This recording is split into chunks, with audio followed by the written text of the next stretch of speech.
Juice கொண்டு வரேன், குடிக்கிறீங்களா? சீனு, நித்யா வாங்கிங்க உடனே. இதோ வரமா.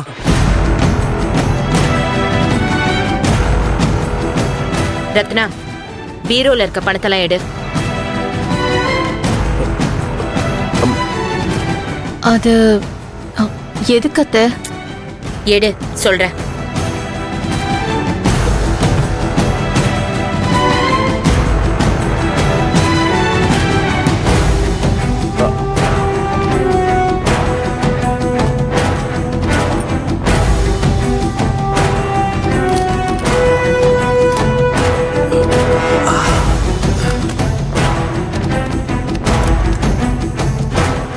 இருக்கிற எல்லாத்தையும் எடு.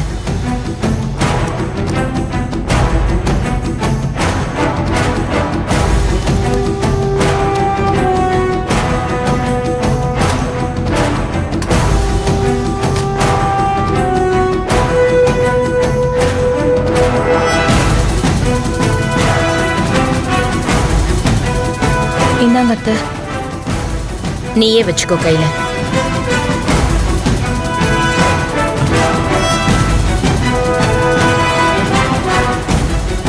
உனக்கு தெரியாதுல்ல மாதவா, உங்க ரூம்ல உங்க பீரோல இருந்த பணத்தை எடுத்துதான் ஆபரேஷனுக்கு கட்டினேன்.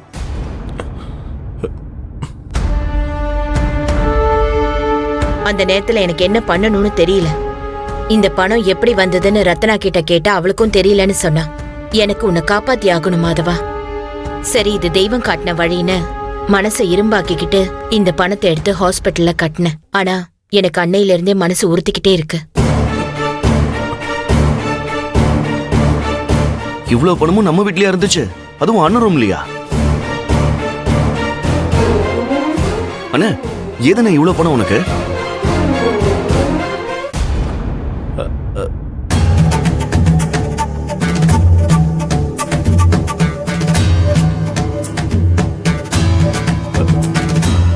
ஏன்பா, இத பத்தி நீ என்கிட்ட எதுவும் சொல்லவே இல்லையே? அம்மா. ஏன்பா என்கிட்ட மறைச்ச? அம்மா நாயகி, ஹாஸ்பிட்டல்ல இருந்து இப்பதானமா கூட்டிட்டு வந்திருக்கோம். 2-3 நாள் கழிச்சு இதெல்லாம் பேசிக்கலாமே.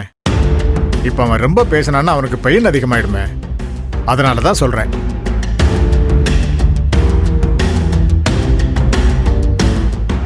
அவன் தான் சொல்லல. நீ ஏன் ரத்னா என்கிட்ட வாயே திறக்கல? அத்தை, நீங்க பணத்தை எடுத்துட்டு நிக்கும் போதே எனக்கு இத பத்தி எதுவும் தெரியாதுன்னு நான் சொல்லிட்டேனே. நீ சொன்ன அந்த நிலைமையில அதுக்கு மேல நான் உன்கிட்ட எதுவும் கேட்க விரும்பல. இப்பயாச்சும் உண்மையை சொல்லு.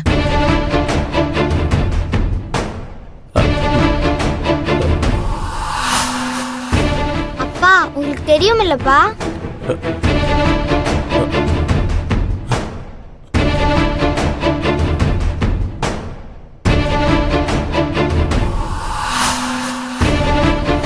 அம்மா, ஆக்சிடென்ட் ஆகிறதுக்கு முன்னாடி முதல் நாள் நைட்டு இந்த பணம் என் கைக்கு வந்ததுமா.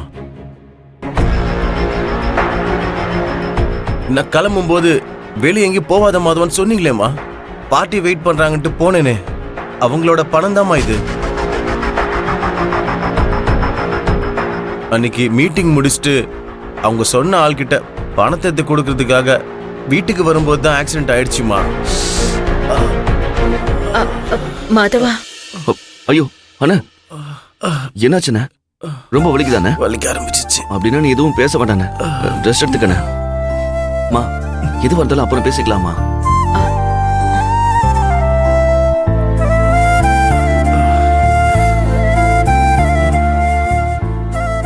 அது எப்படி விடுவா? எல்லாம் உடனே உடனே பேசினாதான் உங்க ஆத்தாளுக்கு மனசு ஆறும். இவ பேசி டென்ஷனை குறைச்சுக்குவா, மத்தவங்க மண்டையில டென்ஷனை ஏத்தி விட்டுட்டு போய் பூஜை ரூம்ல உட்காந்துக்குவா. நல்ல குடும்பம்டா சாமி. கூப்பிட்டியாமா?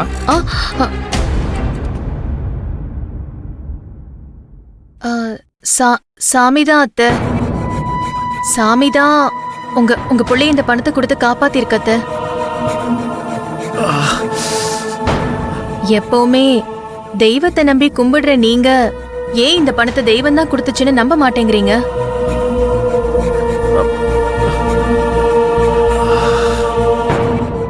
எப்படி இருந்தாலும் சம்பந்தப்பட்டவங்க கிட்ட நம்ம மொத்த பணத்தையும் திருப்பி கொடுத்துதானே ஆகணும். அது யாரு பணமா இருந்தா என்ன அத்தை? உங்க புள்ள பொழைச்சது பெரிய விஷயம் இல்லையா? எனக்கு என்னமோ ரொம்ப பயமா இருக்கு.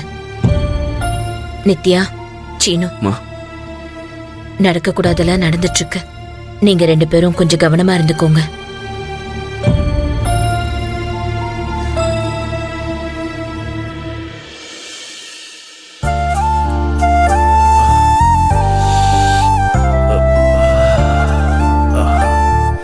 அண்ணா நீ ரெஸ்ட் எடுத்துக்க, நான் அப்புறம் வரேன். சரிடா இப்போ